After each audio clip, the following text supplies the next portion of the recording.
ఒరే మూర్ఖుడా, శోభనం జీవితంలో ఒకేసారి వస్తుంది. అనవసరంగా తొందరపడి నువ్వు ఫెయిల్ అయ్యావో భార్యాబాధితుడవై జీవితాంతం సన్యాసిలా బ్రతకాల్సి వస్తుంది. జాగ్రత్త. అమ్మో, చాలా థ్యాంక్స్, బాగా కోఆపరేట్ చేసావు. అటు తిరిగి పడుకో.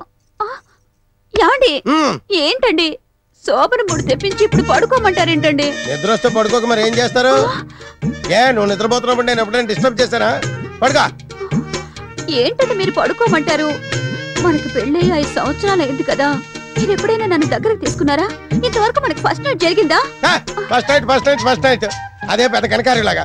ఫస్ట్ నైట్ ఎప్పుడేం చేసుకోవచ్చు. ఫస్ట్ నైట్ పేరు మీద రాత్రి అంతా నిద్ర లేకుండా పోతే రేపు పొద్దున్న డ్యూటీ ఎవరు చేస్తాడు? బాబా డ్యూటీ ఫస్ట్ నైట్ నెక్స్ట్. పడగా